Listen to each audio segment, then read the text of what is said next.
Hi, everybody, and welcome back to the Power of a Processor podcast. My name is Gina Wariebi, owner and operator of the Innovative Edge Processing and the Mortgage Processing Revolution. Today, I'm speaking with Crystal Washington, who's a processor with Quality Loan Processing. Good morning, Crystal. How you doing today? Good morning. I'm blessed and I'm doing well. Thank you. Thanks for Great. having me. Thank you for joining me. Today, we're going to be talking about work-life balance. But before we get into that, can you talk to me a little bit about how you became a processor? How did you get into the mortgage industry? So my journey started about 14 years ago. Okay. I was laid off during the recession in 2008. I got a job working as a housing counselor for a nonprofit company called Money Management International. And I was doing counseling sessions for homeowners facing foreclosure that were trying to get loan modifications. So I go on the training floor. It's a call center setup. And I meet a young lady who offered to let me sit with her side by side, and she trained me. We became friends. And she trained me well because I ended up being one of the top 10 for the company 2 years in a row and was sent to Vegas, all expense paid for their annual convention twice. Yes. Woo. And I did very well, started a team of like an expert escalations team for within the company. I was very successful there. But that young lady that trained me ended up introduced me to her brother. And that's now my husband. Of 10 years. Wow. And yes. Small world. And doing that line of work, I found out that homeowners are really struggling from, predatory lending and were losing their homes. And I wanted to figure out how to help be the person that gives them these loans so that I would never put someone in a loan that would cause them to go through foreclosure and such a major hardship. Just hearing all the stories touched me and made me want to do something about it. So I took a few jobs where my title was a processor, but I was still working in that modification realm. And I didn't have a lot of leeway on helping these buyers when I got, into the work I was doing. And in 2013, I took a position as a loan processor where they needed a real loan processor for mortgages. And I had the title, but I wasn't actually doing that, the work that was needed. But this lender liked me. I knew how to read documents. And so they said, come on, we're going to teach you everything. And they did. And that was on the retail side, correct? Yes, it was retail. Yes. Yep. And I've been retail for 10 years. Through retail lending, I was able to become a processing manager, begin the process of getting licensed as a loan officer in Texas, and continue to pursue that until I was able to get my NMLS. And it's just been really, really valuable for me. And in December of 2023, I transitioned over to wholesale lending. So I'm really excited. Welcome to the dark side. Yes. It's surely been an amazing journey, but I tell people all the time, I made one decision to take an interview for a job doing something I'd never done before, and it changed my entire life, my career, my life as a mother, a wife, all came from that one decision that I know really was just guided and driven by God. And so I'm just on a journey to do the Lord's work, and I'm just thankful every day that I've had the ability to help thousands of families over the years. And now we have you on our side helping us. Yes. Way to go. Awesome. So then let's talk about work-life balance. You have a family, but you also have a career. Yes. How do you handle that? What do you think is the most important? If you had to give one piece of advice to somebody, what do you think you could say to them especially in this business, we are constantly stressed, overworked, working too many hours. How do you handle that? Plus, actually, if I'm not mistaken, you do have a newbie baby, not a baby, but a newer child. A 1-year-old. A 1-year-old plus older ones. So how do you deal with the fact that you do have a family, you are a mother, and you have a career? Well, I would say that's a two-part answer for me, because Okay. one of the things that I did that also made my work-life balance better Mhm. was remote.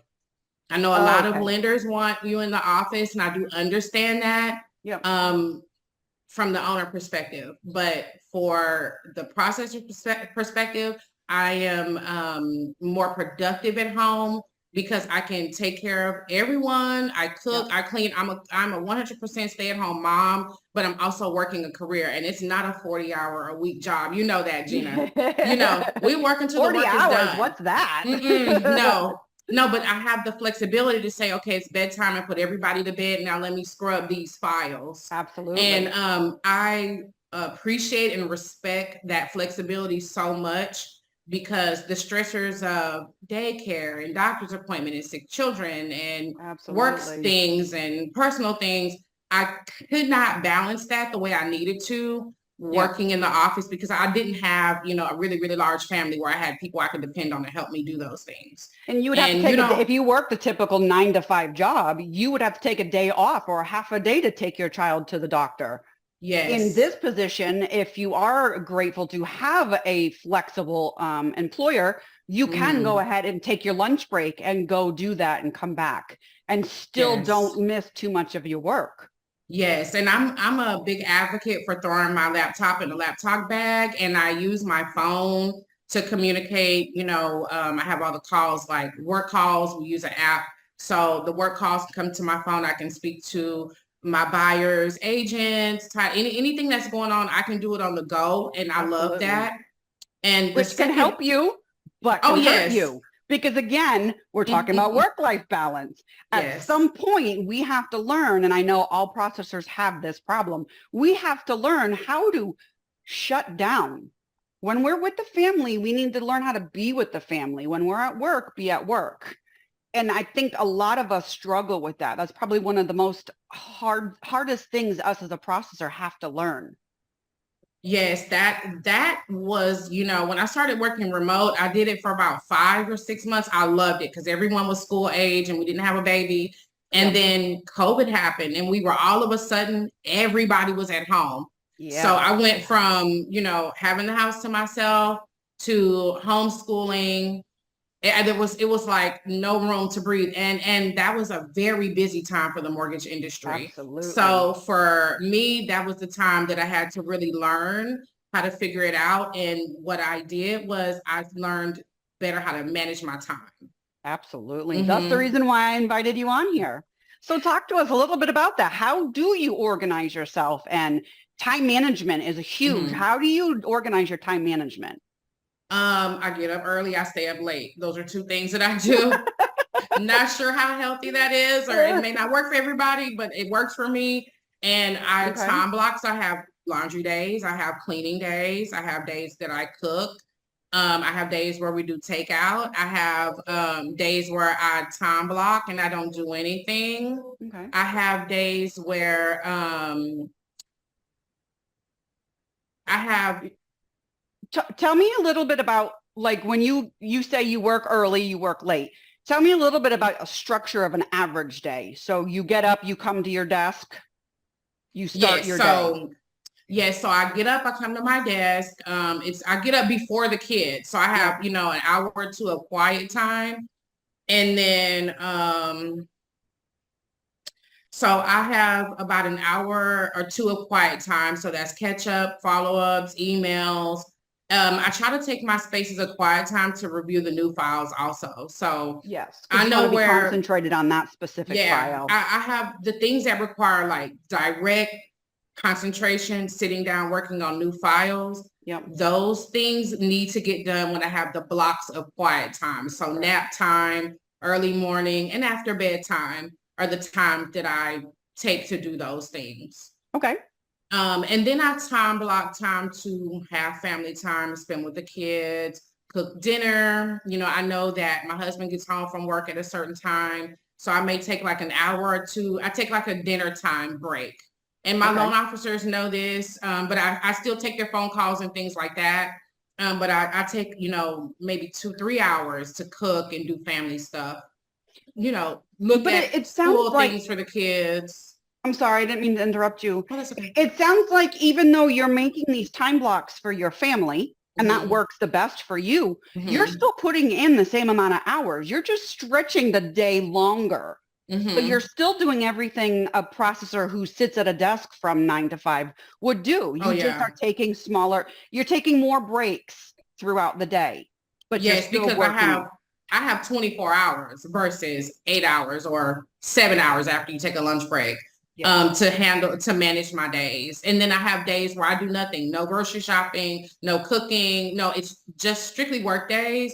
Yeah. So I really have to manage my time. So Sundays, I start to look at my week and figure out what I need to do so that I know what days I need to maybe cook a big meal so we have leftovers so that I don't have to do anything but just focus on work and whatever the children need throughout the day. You know, it's been summer break, so Yes, it's going to take a little bit more out of you because everybody's at home, but absolutely. that's only temporary.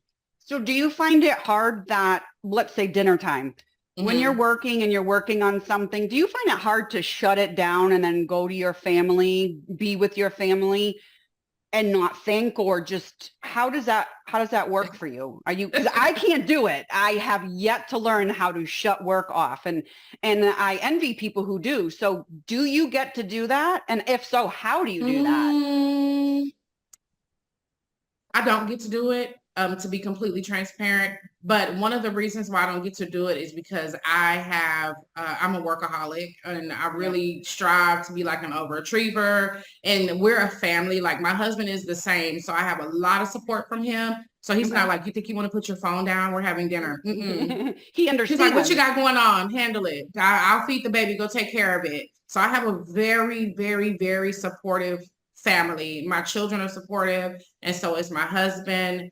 And so for that, I don't shut it off completely because my work is very important. And if I shut it off completely and something important is going on that I need to take care of right away, then that's another family that, is depending on me. It's not their job. They're taking their life savings a lot of the time and depending on me Yes, to help them use that to get a home for their families. So it's very absolutely. important what I do. Okay. Now tell me, how do you organize your desk? Because that's huge for work-life balance, work-home life balance. If you go to your desk and it's all a mess and you don't know how to work your day and you're not structured, your day can get away from you. How do you actually handle organization? I'm 100% paperless. I have nothing Okay. on my desk. The Okay. only time I have No a sticky notebook, notes? Nothing? mm-mm, Girl, I got mm-mm. sticky notes everywhere. Yeah, I found that was causing me to feel unorganized. Okay. And I had to go completely paperless. Hmm. So I use the sticky notes on my computer. I use my Outlook calendar. The third-party processing company I'm working with, we use Arrive, and I love Okay. it because the note-taking system and the milestones, I just heavily document my files in Arrive so that I can keep track of what's going on, what's outstanding. I So your don't print my brokers know too. conditional.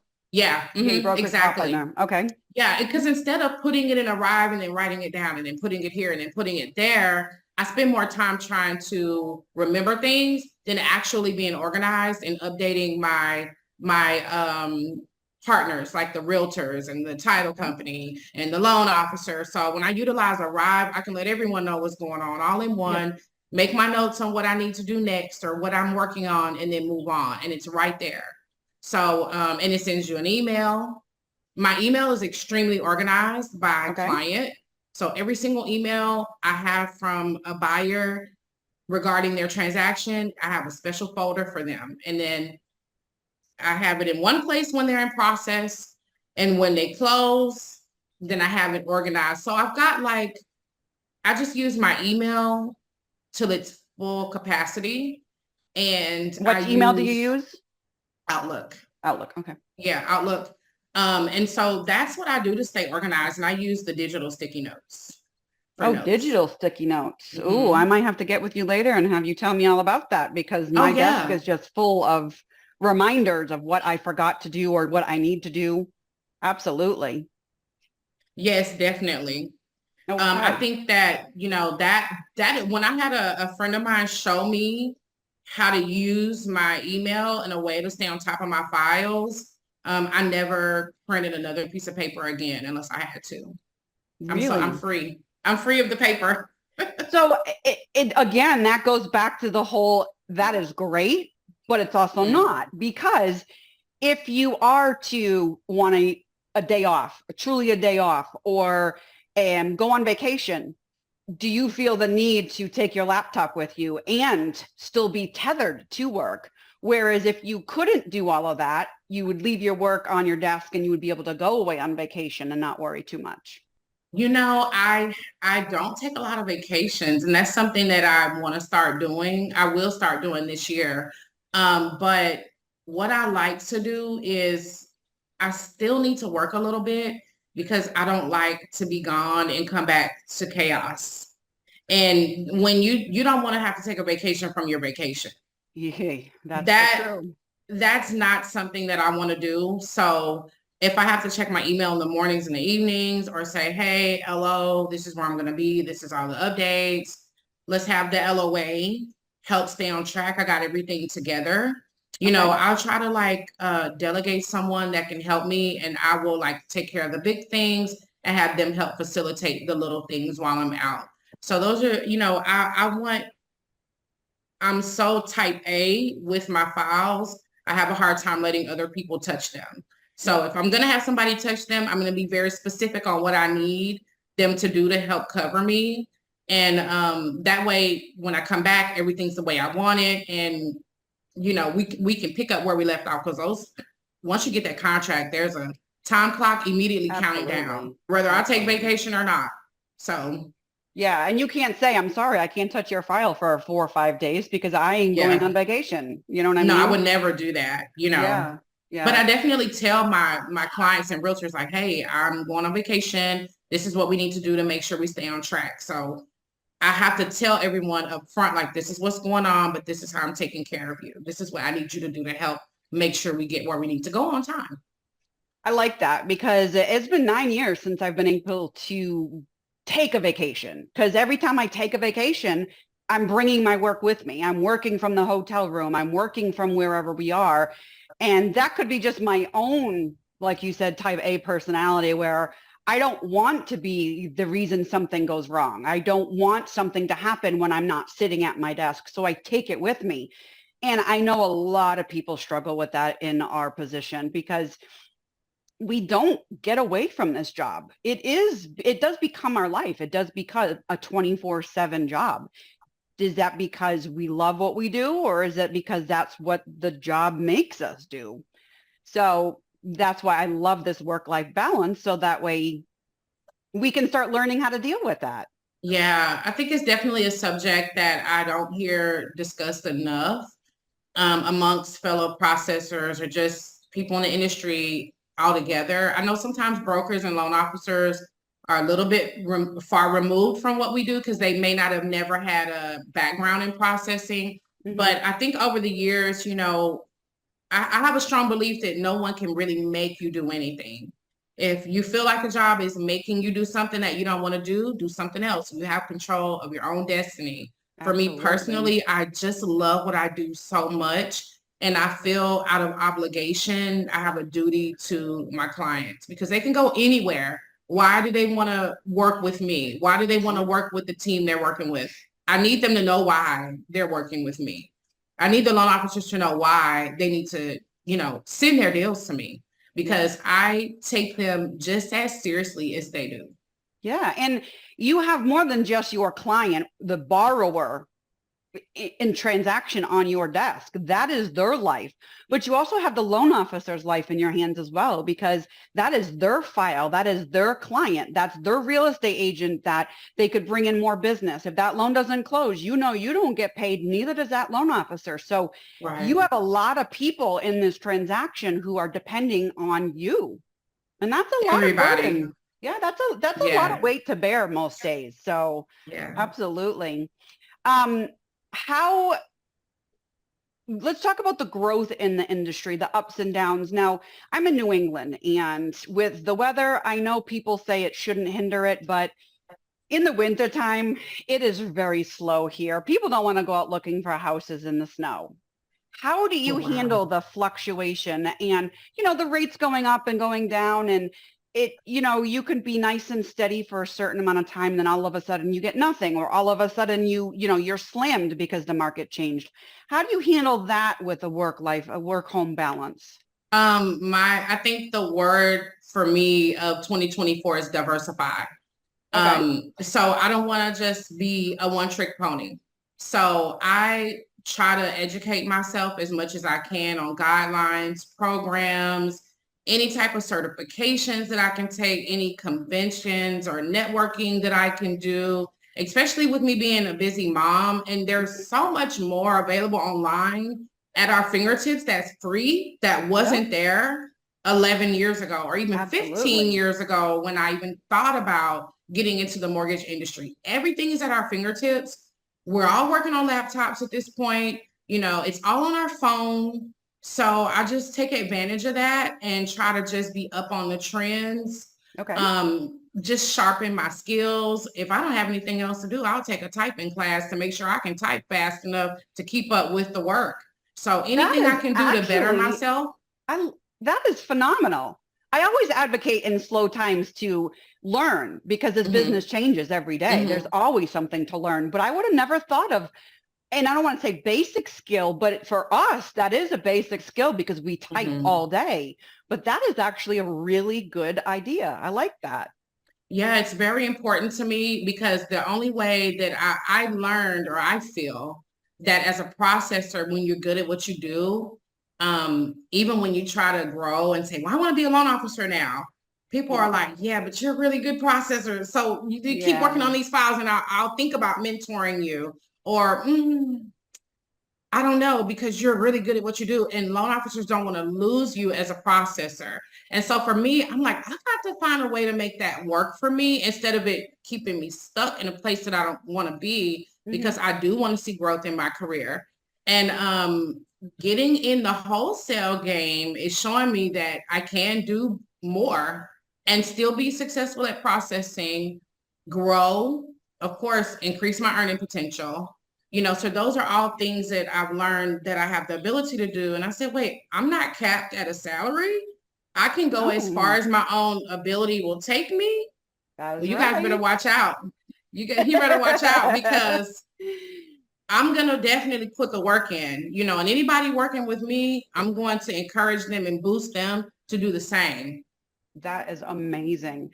And I want to touch base on one more item before we start to wrap up. Stress. That is huge. We have it. We can't get rid of it. So let's talk about how you handle stress, because when you're sitting at your desk and you're working a file and fires are coming in and the baby's crying and the water is boiling for dinner, and how do you handle that without taking it out on your family? Or if something happened in your family, how do you not take it out on your loan officer? How do you handle the work-life stress balance?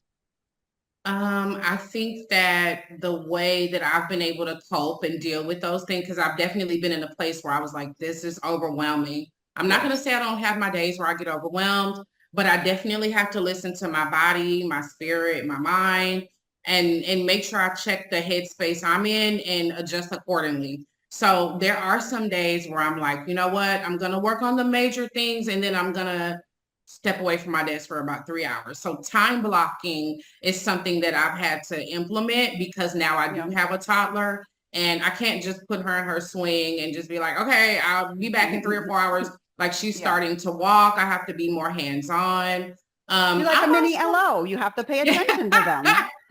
yeah, she gets up to my printer and presses all the buttons. And I was like, she looks like she's typing on a computer. And my Oh, husband starting says, young, huh? and my husband says she's just marking what you're doing. She doesn't know. She's just Absolutely. doing what she sees. You do it all the Absolutely. time. So, and sometimes I'll pull her high chair right up to the kitchen table. I have my laptop and I'm like, maybe I'm feeding her and I don't know, looking at a bank statement. And you got to kind of like unplug when you want to Yeah. look at bank statements. And Yeah. so I'll just kind of like maybe not take any more phone calls for the day and just text my clients or email them and say, hey, I'm going to get with you in the morning. Let's schedule a time to talk. So Now, I do won't you do just, that normally, or when you notice the stress is coming on? If something's getting yeah. really stressful, you step back and say, okay, we'll talk about that tomorrow, but you still maintain your emails? Yes. Oh yeah. Yeah, I that's have a to stay good, on top of my email because if I don't, then I just leave. The problem with the stress in this line of work is if you shut down or have a nervous breakdown or anxiety, whatever you deal with, how you function, um, and the work builds up, you're just prolonging your circumstances. I had to learn that the hard way. And mhm, so not being proactive makes the problem bigger. yes. So I have to continue to be proactive every single day. So the days where I'm not feeling it, I'm okay. I'm not behind because I'm proactive on the days where I've got all the energy in the world. And Okay, some days I'm wiped out, I'm tired. And I say, well, you know what? I'm not going to get absolutely. up until 8 instead of getting up at 6 or Okay. 5:30. And that's okay because I worked late the night before to put myself in position to do that. But if I let the work pile up and wait for the next day, it's always gonna, that's every day because you have no idea what this work is gonna bring. It's a roller coaster ride every day. Yeah. And So if you let it mhm, pile up, then the next day you're starting the day in a bad position mhm, instead of starting the day in a good yes. position. Yes. And also I had a loan officer tell me this, you want to eat your frog first. And I was like, that's What? terrible. What? Do the hardest thing that you have on your plate first. First, get it done and out of the So way. yes, and so I've adopted this saying in my life for me, just in general. I'm not afraid to do the hard things. Make that call to that realtor and tell them that you need an extension as soon as you realize it. Yeah. Don't wait until the day before closing because you're afraid. Don't be afraid because in the scenario of me working on the loan, I'm the professional. I'm the one that does this every day. And it's my job to educate my Mhm. buyers, empower them, and be as transparent as possible so they know they can trust me. My buyers trust me if I say, what is this inquiry? Did you get a new car? They tell me yes. They already know they're not, and I tell them you need to tell me because I'm like your attorney. I need to know what's going on so I can Oh, represent you properly so you can get this house. So let me know what's oh, I going like on. that. Yes. And I have a way with my customers. So sometimes I feel like the loan officers are like, this is a difficult customer. I think you will work really well with them, or they need a lot of hand holding. I think you will work really well with them. And that's kind of, Your my forte. reputation at this point. And I Yeah. don't think that's a bad thing. I Mm, embrace it. absolutely. It sounds amazing, especially if you have that soft side and that comfort side, because this is such a stressful transaction for those clients, especially if they're first-time home buyers and you keep Oh going back and yeah. having to ask them for more and more conditions. If you have that nice, soft-spoken side, it makes it easier for that stress for them. I Yeah. like that. I like that. Well, I have learned a lot from you. This is Wow. great. Like, thank you so much. But let's round up our conversation with where do you see the wholesale side of processing in, say, the next 5 years? You know what? That's a good question. I see lots and lots of growth. Lots of Okay. growth in a lot in the Facebook group that actually got in contact with you in. I see a lot of processors saying, what do I do next? Where do I go? How do I start my processing company? What should I charge? And it just feels like I found my people. I found my community of people. Hmm. We get each other. We all have the same questions. Um, and we can come together with different outlook on the industry and really discuss where we want to be. And I see lots of growth, more processors, more people that are licensed in the industry. Oh, okay. Even though the housing market is not at its best right now, I felt like this was the best time to work on building my career. Because when right now, some people are like, you know what, I don't want to put in the work. I've been doing this for a long time. I'm Hmm. done. Yeah. They're making room for the newbies like me that are, To sneak in. reeling it all in. Yeah. So when the industry gets better, I want to be at the top of my game. I want to be a heavy hitter. And I want to have, already solidified myself in a hard housing market. So when things get better, like the refinance boom that's expected to come soon, I'm in here. I got my sleeves rolled up and I've been putting in the work to be prepared to deal with the rush. It sounds like the tortoise and the hare. all the Mm-hmm. experienced processors who think they are, strong and their job is ready and waiting for them and they're running through everything. They don't need education. And then you have the tortoise coming up. So all the new processors coming up, learning every day, taking all the trainings and going out there and networking and marketing themselves. And then where they at the end, they're just as good as, if not better than the experienced processors that are out there. Yes, yes. Really, really good. I like that. Thank you so much. And with No that, problem. thank you. I have this saying I want to leave you with. My life is not a race, and I'm not in competition with anyone but myself. I am running a marathon. So you got to gear up and be ready for the long run. And that's what I'm doing. And that is great to end this on, because that right there is probably one of the best things that you can leave us with. Mm-hmm. And I hope people listening take that advice and adapt some of that. And I can't thank you enough for teaching us a little bit more about your work-life balance. And with that, thank you so much. If you guys need to get caught up on any of the prior podcasts, check us out at Gina at innovativeedgeprocessing.com and YouTube Innovative Edge. And we are on Spotify. And check out my information below. If you have any questions, comments, or concerns, please feel free to reach out. And if not, have an amazing day. Thank you, Gina. Hey, what's your secret? You got the kind of vibe that leaves me speechless. It could be model multitasking genius. Yeah, you got it all. Hey, what's your story?